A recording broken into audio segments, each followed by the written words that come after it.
Good morning all of you. आज बहुत दिनों के बाद मैंने सोचा कि कुछ वीडियो बनाएं और कुछ बच्चों का मांग भी था कि वीडियो सर बनाइए सर। और मेरा कुछ दिल्ली का जो स्टूडेंट था उसने कहा कि सर बनाइए, कुछ एकंगर सराय का स्टूडेंट। तो अंत में मैं बनाना नहीं चाह रहा था लेकिन बनाना स्टार्ट किया। और तब मैंने सोचा कि क्यों न जो हम किसी विद्यालय में पढ़ा रहे हैं उस विद्यालय में जो टॉपिक मेरा करेंट है उसी टॉपिक को हम स्टार्ट करके रखें, और वही मैंने कर रहा हूँ। तो लास्ट चैप्टर है जो है आइटम, जो अभी पढ़ा रहे हैं वो है आइटम एंड मॉलिक्यूल्स। उसमें एक टॉपिक है लॉ ऑफ केमिकल रिएक्शन, यानी लॉ ऑफ केमिकल कॉम्बिनेशन।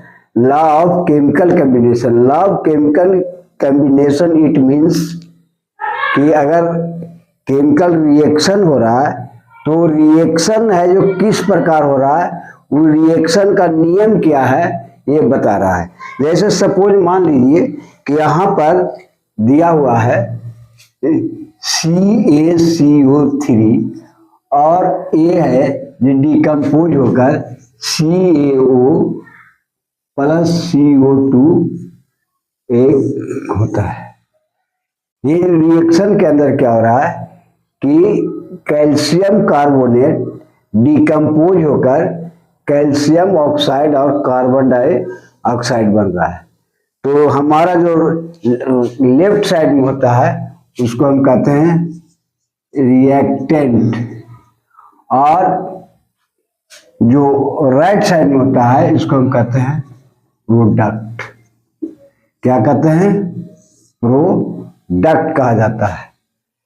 तो कहता है law of conservation of mass. Law of conservation of मास कहता है कंजर्वेशन मीन्स क्या होता है।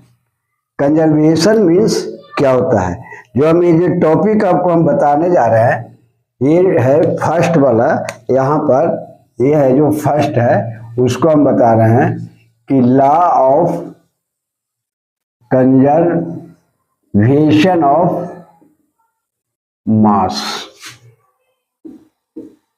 ये हम आपको यहाँ पर बताने जा रहे हैं।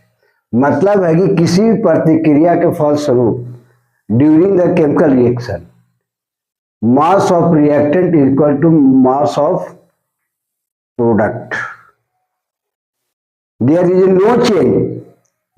No change in during the chemical reaction. मतलब है कि जो मास है वो केमिकल रिएक्शन के दरमियान चेंज नहीं होता है। तो देखिए यहाँ पर हमको क्या है, कैल्शियम कार्बोनेट है, तो इसका मास और इसका मास है जो दोनों इक्वल होना चाहिए। तो मास जानने के लिए एक ट्रिक है कि अगर जो हमारा एटॉमिक नंबर है उसका दुगना हम कर देंगे तो मास आ जाएगा। जैसे कैल्शियम है, कैल्शियम का मास कितना होगा, कैल्शियम का 40 हो जाएगा, इसका एटॉमिक नंबर 20 है तब। फिर कार्बन 12 हो जाएगा, फिर ऑक्सीजन 48 हो जाएगा। ऑक्सीजन का कितना होता है, 16 होता है, तो 16 मल्टीप्लाई बाई 3 तो कितना होगा, 48 हो गया। यहाँ पर भी वही करेंगे, 40 प्लस 16 प्लस 12 प्लस 32। अब इसको हम दोनों तरफ हम इसको ऐड करते हैं तो 100 बाई 100 आएगा। क्या आएगा, 100 बाई 100। तो क्या हुआ, हम यहाँ पर मैंने देखा कि यहाँ पर कोई चेंज नहीं है, कोई चेंज नहीं है, कुछ चेंज नहीं है। 100 इधर भी आया, 100 इधर भी आया। देख लिए C प्लस O2 तो CO2 है।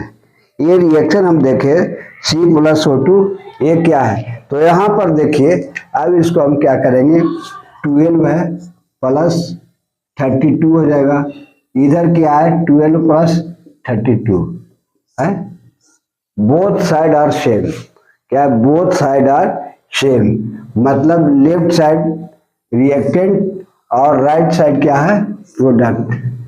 तो हमको यहाँ पर क्या मिला, इसका थीसिस मिला कि ड्यूरिंग द केमिकल रिएक्शन ना तो मैटर यहाँ पर है जो डिस्ट्रॉय होता है, मतलब नष्ट किया जा सकता है, और ना रिएक्शन के बाद उसको हम ना तो हम निर्माण कर सकते हैं और ना तो नाइदर क्रिएट, मतलब हम इसको क्रिएट भी नहीं कर सकते हैं और ना डिस्ट्रॉय कर सकते हैं। मतलब यहाँ पर ये डिस्ट्रॉय होगा, अगर ये केमिकल रिएक्शन हो रहा है तो यहाँ पर डिस्ट्रॉय हो जाएगा और यहाँ पर क्रिएट हो जाएगा। ऐसा नहीं है कि रिएक्शन के बाद क्रिएट होगा और रिएक्शन पहले डिस्ट्रॉय होगा, ऐसा नहीं है। तो इसको हम लैंग्वेज में कैसे लिख सकते हैं, ये आप लोग इसको ध्यान दीजिए और लिखिए। मैटर इज लिखेंगे, मैटर इज क्या है कि matter is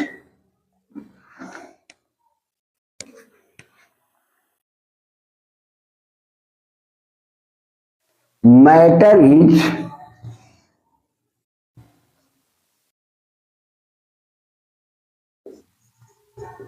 is not created, matter is not created,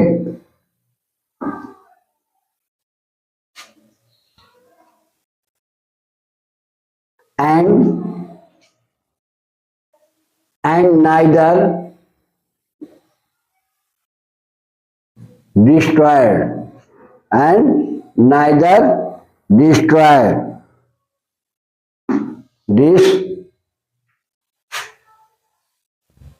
destroyed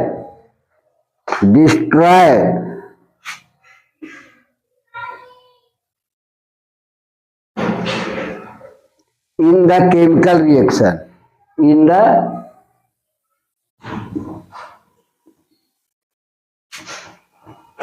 the chemical reaction।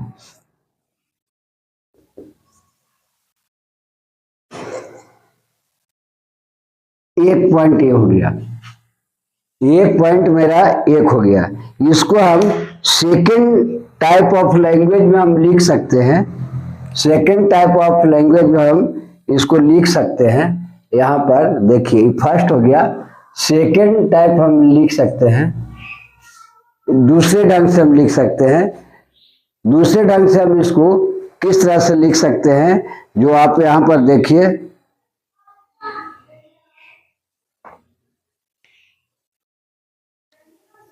लिखेंगे यहाँ पर कि इसको आप लोग लिख लिए हैं, अगर लिख लिए हैं तो लिख लीजिए, नहीं तो 2 मिनट हम ठहर जाते हैं, नहीं तो यहाँ पर मैं लिखता हूं, यहाँ पर लिखेंगे the law of conservation of mass, the law of conservation of mass, the law of conservation of mass in a chemical reaction, in a chemical reaction,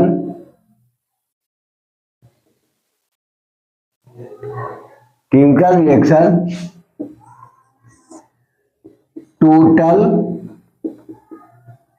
mass of product reactant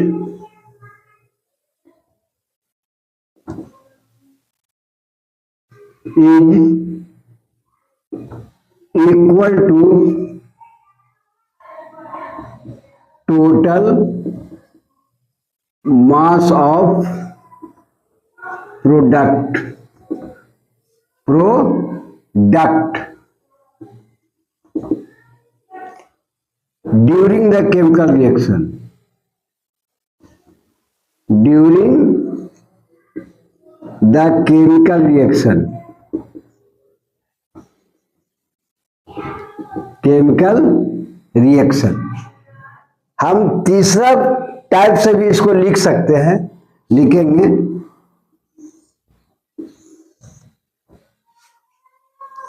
हम इसको तीसरा टाइप से लिख सकते हैं, there is no change in mass during the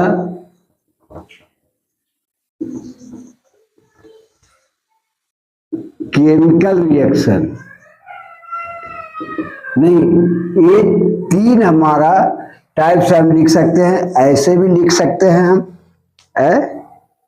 ये इसको हम इस ढंग से भी लिख सकते हैं, हम इसको इस ढंग से भी लिख सकते हैं, इसको हम इस ढंग से भी लिख सकते हैं। समझ में आ रहा है? इसको हम इतना ढंग से हम इसको हम लिख सकते हैं, आप इसको उतारिए, इसमें हम थोड़ा सा एक एग्जाम्पल हम आपको हम देंगे। तो अब हम आगे बढ़ रहे हैं, एक इस पर हम एग्जाम्पल ले लेते हैं जो हम एनसीईआरटी बुक से लेते हैं। कहाँ से लेते हैं? एनसीईआरटी बुक से। एनसीईआरटी हम बुक से लिए हैं, पेज नंबर 27 का है, पेज नंबर 27 का है? ये क्वेश्चन कह रहा है क्या, इन एक reaction 5.3 gram of sodium carbonate react with 6 gram of acetic acid. नहीं, सोडियम कहता है, sodium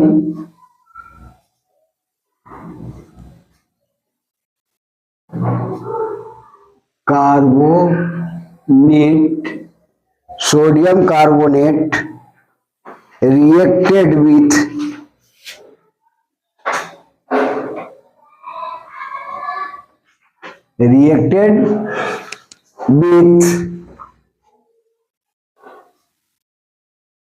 6 gram of acetic acid. 6 gram.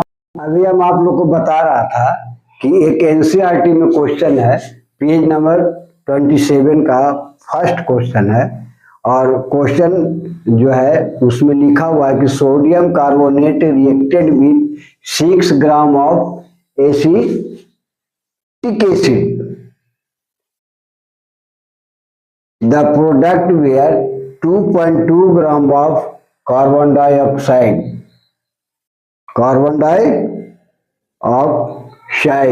and 9.6 gram of water and 8.2 gram of sodium acetate है। तो हमको लगता है कि हम कुछ यहाँ पर छोड़े हैं। सोडियम एसीटेट है जो हम इसका अमाउंट किताब से नहीं देखे हैं, जो देख लेते हैं 3.5 ग्राम है। कितना है हमारा दिया हुआ था? 3.5 ग्राम। बोला मैंने कि लगता है कुछ छूटा हुआ है। तो अब इसको हम देखते हैं, जो रिएक्शन है, जो law of conservation of mass है, जिसको फॉलो कर रहा है कि नहीं कर रहा है, और इस तरह के एग्जाम में आएगा। ये जो है law of conservation of mass है, law of conservation of mass है।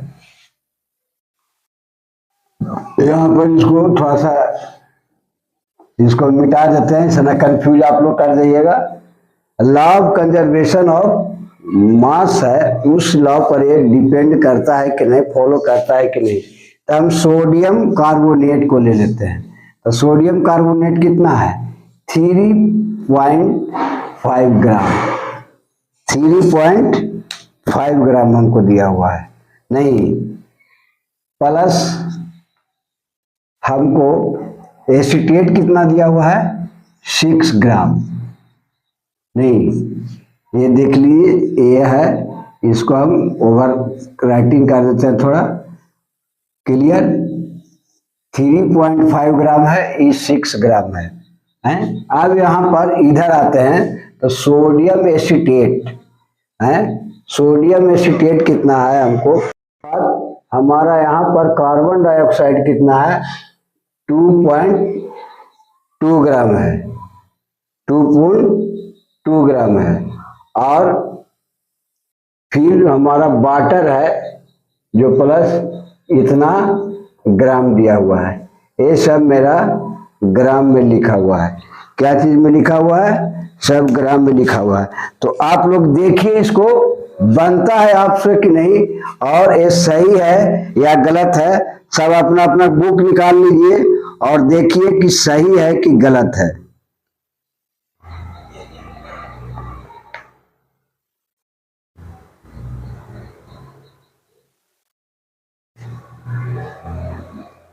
हाँ, आप लोग सही पकड़े, आप लोग सही पकड़े। यहां पर मैंने उल्टा लिख दिया है, क्या लिखा है, उल्टा लिखा है, नहीं, 5.3 ग्राम। हाँ, अब बन जाएगा। हाँ, तो बना के देखिए, अगर अब बनता है तो बना के देखिए और बताइए हमको। चलिए, अब तो क्लियर हो गया, ग्रीन से मैं लिख लिया हूं,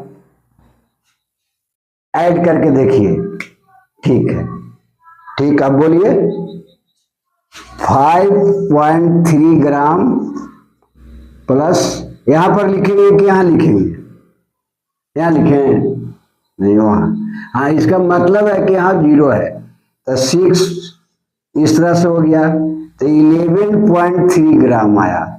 कितना आया टोटल, 11.3 ग्राम। ठीक, आपका बात। अब इधर इसको हम क्लियर कर रहे हैं, तो यहाँ पर 8.2 ग्राम हो गया, 2.2 ग्राम हो गया, 0.9 ग्राम हो गया है, तो कितना हो गया, ये मेरा टोटल कितना आ रहा है, ये 2 और 2 यहाँ पर ये आ रहा है, तो ये कितना 3 है और 4 और 9 है, तो 4 + 9 यानी 9 और 4 को जोड़ेंगे तो 13 यानी 13 होगा, तो 1 हो गया। और यहाँ पर 8 + 2 है तो 10 हो गया, और +1 इधर का है तो कितना हो गया, इतना हो गया। तो यहाँ पर मैंने क्या देख रहा हूँ कि यहाँ भी 11.3 ग्राम आ रहा है, तो बोथ साइड आर इक्वल है, मास है जो बोथ साइड आर इक्वल है। तो ये है जो लॉ ऑफ कंजर्वेशन ऑफ मास का रूल्स फॉलो कर रहा है। आंसर लिखेंगे एस, क्या लिखेंगे, एस, इसका आंसर एस होगा। समझ में आ गया। तो आज एक ही हमारा है लॉ ऑफ कंजर्वेशन ऑफ मास। ऐसे इसमें 3 है, एक है कांस्टेंट प्रोपोर्शन है, 2 है, 3 है जो हम लोग को इंटर वगैरह में पढ़ना है। लेकिन आपका एनसीईआरटी बुक में मात्र वही दिया है, एक लॉ ऑफ कंजर्वेशन ऑफ मास दिया है और दूसरा कांस्टेंट प्रोपोर्शन दिया है। तो कल हम आपको कांस्टेंट प्रोपोर्शन बताएंगे, और इसमें जितना भी तरह का प्रॉब्लम है आप लोग लिख के भेजिए, कमेंट कीजिए, अब बताया जाएगा अच्छी ढंग से, ऐसी बात नहीं है। और अच्छा लगे तो शेयर कीजिए, और खराब लगे तो कमेंट जरूर कीजिएगा। और ये जो लॉ ऑफ कंजर्वेशन ऑफ मास आपको 10 क्लास में इससे पहला क्वेश्चन आता है, हर एक बार क्वेश्चन देता है। एक इसका यूज हम बताएंगे बाद में, तो आप लोग इसको ज़्यादा से ज़्यादा शेयर कीजिए, ज़्यादा से ज़्यादा लोगों को बताइए कि सर पढ़ाना फिर चालू कर दिए हैं, समझे। Thank you very much.